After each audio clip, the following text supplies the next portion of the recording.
Hi, my name's Dee and welcome to Untitled Tarot. Now, this is a new moon reading, so it begins with the question, what will your sign in the title below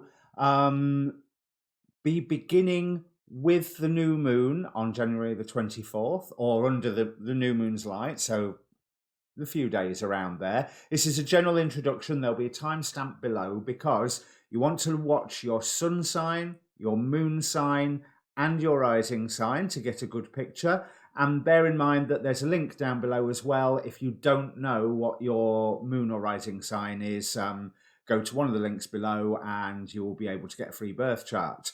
Now, being a general reading, roles can be reversed, timing's not absolute. Bear in mind this. What's important in the new moon in Aquarius is your intentions. Things that you set in motion now apparently may not come through until I think they said full moon in Leo or new moon in Leo, but anyway, midsummer.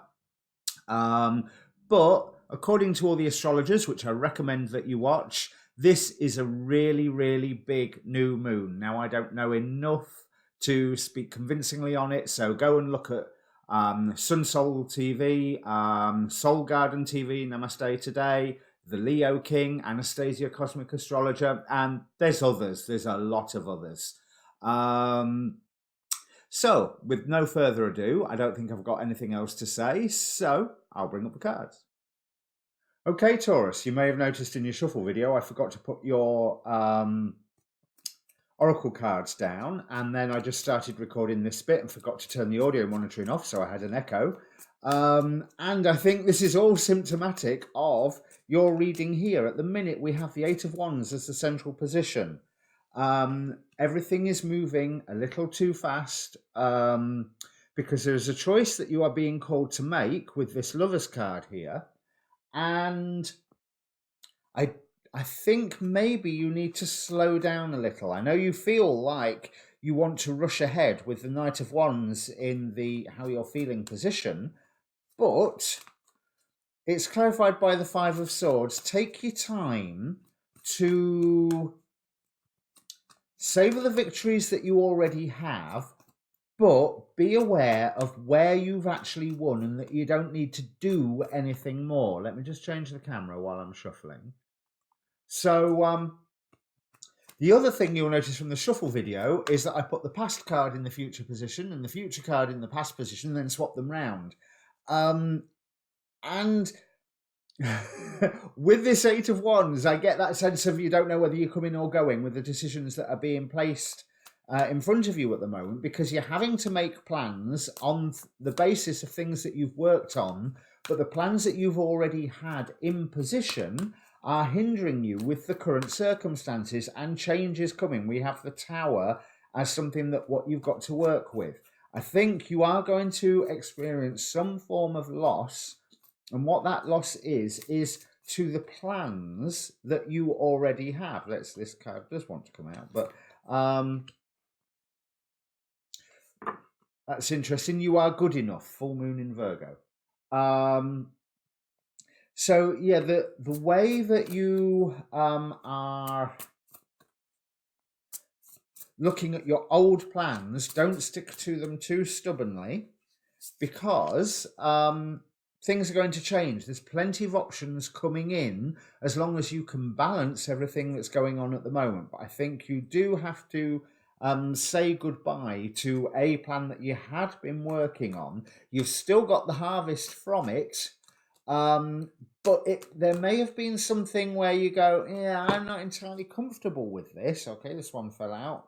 Faith. I'm not entirely comfortable with this. And so now you may be feeling that you are committed to something that, yeah, do I really want to do it? We've got the Nine of Swords clarifying the future. There is a chance of a new beginning here. You've just had one new beginning, and this is where I get these two cards swapped around. There's a chance of a new beginning here, even though you've just had a new beginning. And let's face it, if I had £1 for every time I said, oh, there's a new beginning, I'd be a rich man. But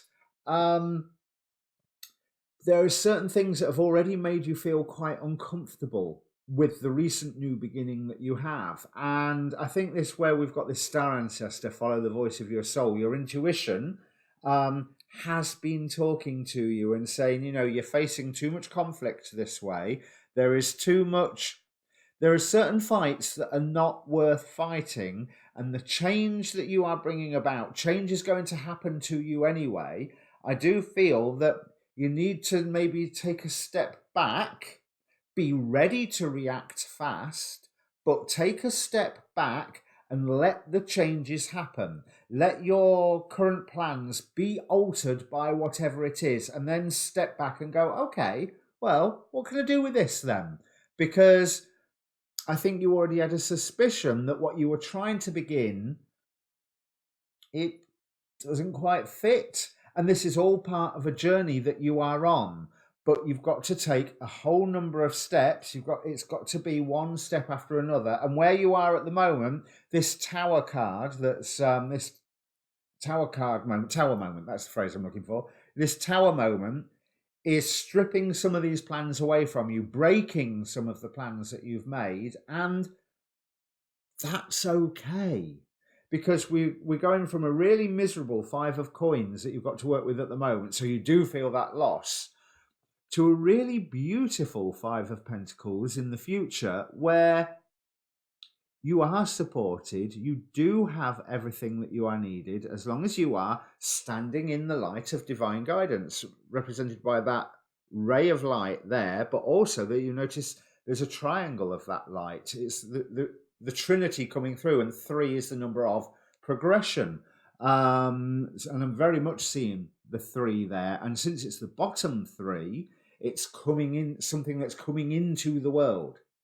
You know, it's something that's in the lower world, not the low world of spirit. So in the physical, real world, real life, not just internal, but external as well. Have a little bit of faith that you are going to end up in the right place, because you are being guided and you do have plenty of options. But some of these options aren't going to come clear until you just step back and let the rubble settle.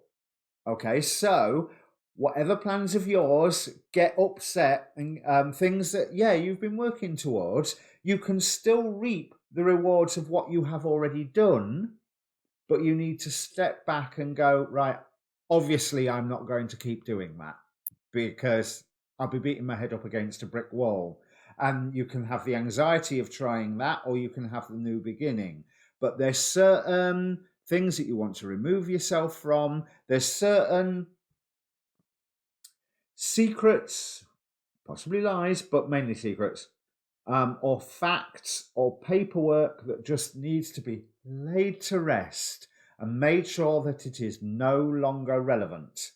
Right, so your next reading, Taurus, will be your new moon, waxing moon reading. Of course, the month this will be out soon, and we've just had that double eclipse over Christmas, so there will be an eclipse effect series coming out that I'm going to do of how to deal with that whole Saturn-Pluto conjunction and all the eclipses and all of the big astrology that went on over Christmas. In the meantime, there's probably already some cards appearing for your playlist and other things. So enjoy. Please do click subscribe if this meant anything to you. Good luck. Don't try to move too fast. So all I've got to say, just it's ironic telling a Taurus to slow down, but slow down a little. Cheers.